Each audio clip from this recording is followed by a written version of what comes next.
को करवाने जा रहा हूँ माइंड मैपिंग। इसमें मैं पॉइंट्स एक्सप्लेन नहीं करूँगा, लेकिन पॉइंट्स याद कैसे रखने हैं, कौन सा पॉइंट किसके साथ रिलेटेड होगा, ये मैं चैप्टर वाइज आपको समझाऊंगा। मैंने कुछ 4-5 चैप्टर्स इसके लिए चूज़ किए हैं। So let us start with the first one. Money का चैप्टर से हम शुरू करते हैं। अब देखो माइंड मैपिंग कैसे करनी है आपने। सो मनी की बात कर रहे हैं हम। मनी में एक तो मनी सप्लाई हो गया, एक फंक्शंस ऑफ मनी हो गया, टाइप्स ऑफ मनी हो गया, और बार्टर सिस्टम और वो सारे उसके फीचर्स और डिसएडवांटेजेस हो गए बार्टर सिस्टम के, राइट। सो सबसे पहले हम शुरू करते हैं फंक्शंस ऑफ मनी के साथ। So money is a medium of exchange, measure of value. ये मैं आपको अलग से पॉइंट्स नहीं एक्सप्लेन कर रहा हूँ, सिर्फ मैं आपको माइंड मैपिंग करके समझा रहा हूँ। पॉइंट्स मैं इसलिए नहीं एक्सप्लेन कर रहा हूँ क्योंकि अलग अलग वीडियोज़ में ना चैप्टर वाइज जो मैंने बनाई है उसमें मैंने सारा ये एक्सप्लेन किया हुआ है, right. Store of value, standard deferred payments and transfer of value. जब मैं टाइप्स ऑफ मनी की बात करता हूँ, metallic money, paper money, credit money, full bonded money, non legal tender money, legal tender money, plastic money, fiduciary money, fiat money, full bodied money, right. Barter system की हम बात करते हैं तो बार्टर सिस्टम होता है exchange of goods for goods.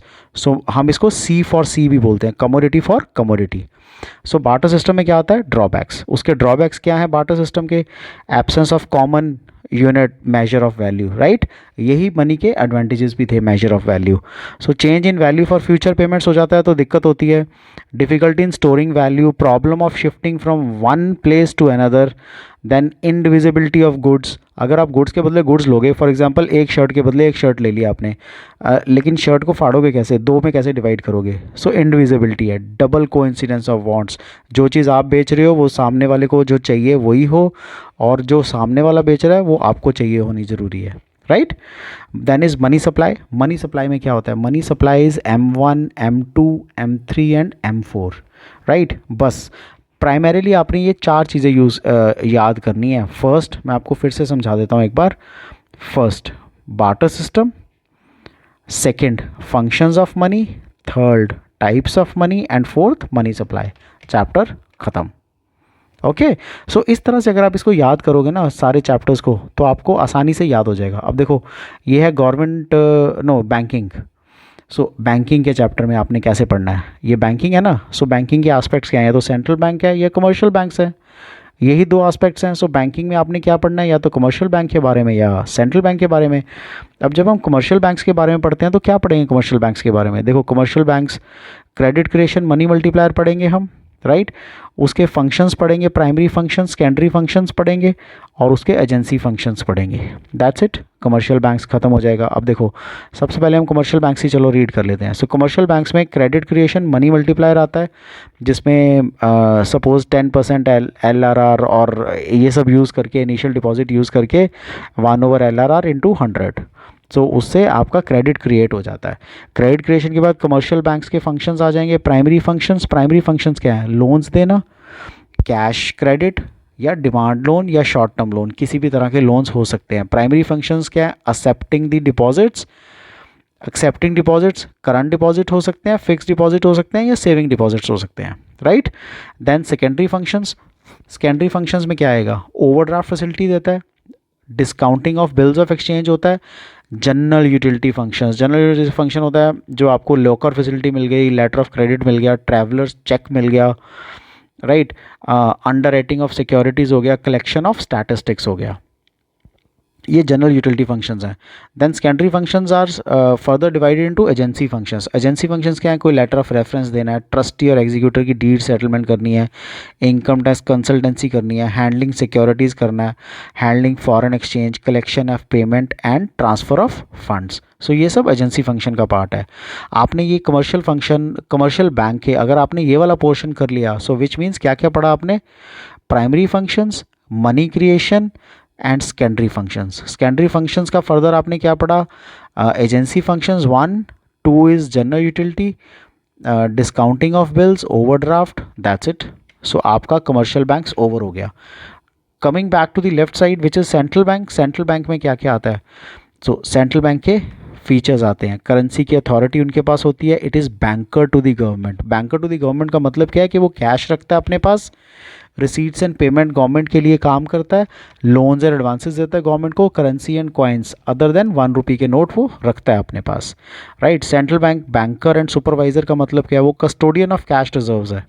जो भी कैश के रिजर्व्स है वो सब उसके पास होंगे। क्लियरिंग हाउस फंक्शन वो सेटअप करता है। सो बैंकर का बैंक है और सुपरवाइजर है वो, लेंडर ऑफ लास्ट रिजॉर्ट है। हम कहते हैं वो कस्टोडियन ऑफ फॉरेन एक्सचेंज भी है। Central bank controller of money supply and credit है।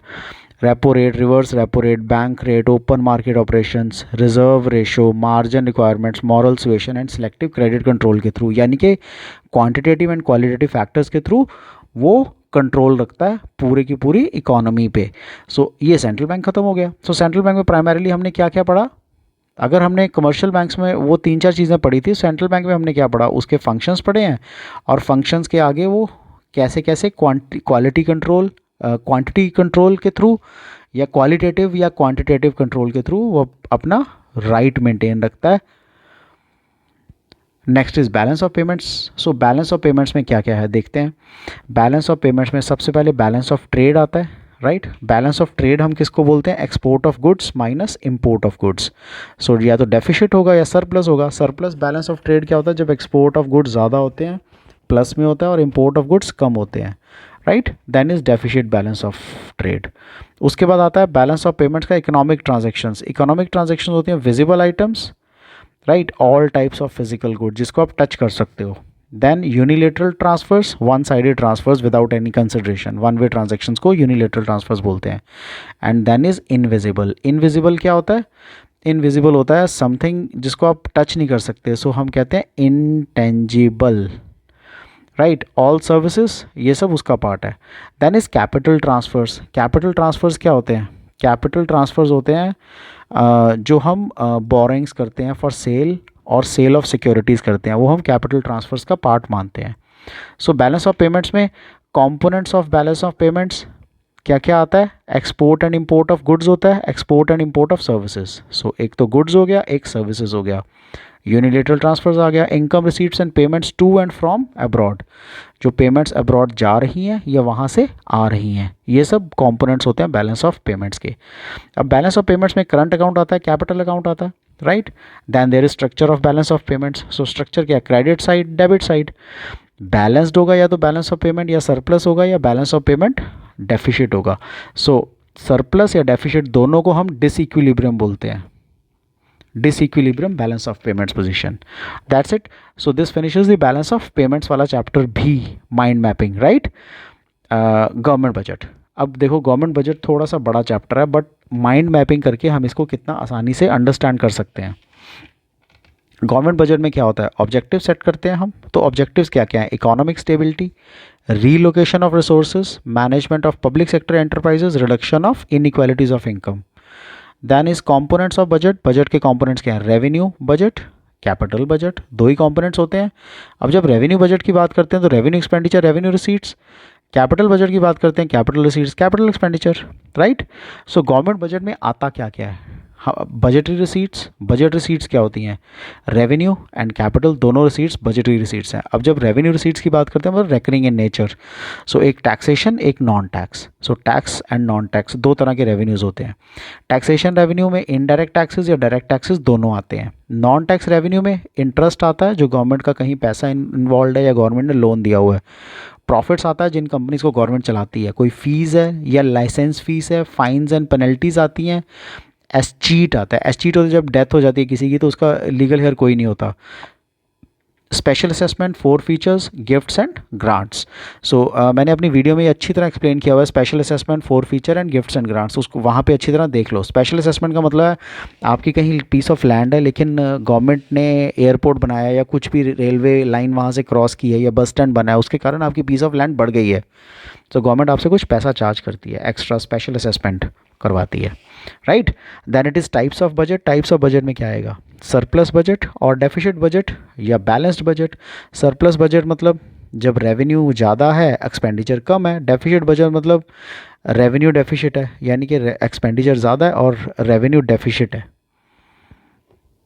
इनकम कम है, ठीक है। डेफिसिट दो तरह के होते हैं, fiscal deficit and primary deficit and revenue deficit. तीन तरह के डेफिसिट्स हैं। सो रेवेन्यू डेफिसिट का मतलब है revenue expenditure is more than revenue receipts.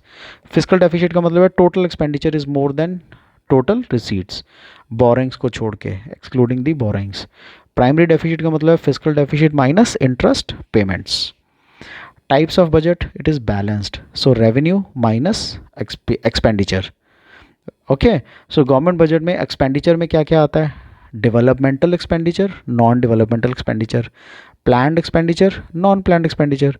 अब प्लान्ड होता है जो आप पहले सोच के करते हो, सो आप कहीं पे स्कूल खोलना है, हॉस्पिटल खोलना है, वो प्लान्ड है। नॉन प्लान्ड एक्सपेंडिचर जो जैसे फ्लड्स आ गए वॉर के टाइम पे, ठीक है। डेवलपमेंटल एक्सपेंडिचर होता है जो डेवलपमेंट के काम में आता है, रोड्स डैम्स ब्रिजेस बना दिए। नॉन डेवलपमेंट होता है जैसे पुलिस डिफेंस, इन सब पे जो आप खर्चा करते हो वो नॉन डेवलपमेंट एक्सपेंडिचर है, राइट। सो ये गवर्नमेंट बजट हो गया। सो इस तरह से आपको माइंड मैपिंग के थ्रू ना आप अपना प्रॉपरली आंसर कर सकते हो, पूरे के पूरे चैप्टर्स आप अपने माइंड में बिठा सकते हो, right. That's it regarding the mind mapping. यही 4 चैप्टर्स की इंपॉर्टेंट थी माइंड मैपिंग, सो मैंने करके आपको बताई है, राइट। आपको इसमें कोई भी डाउट हो, do let me know. Take care, good bye.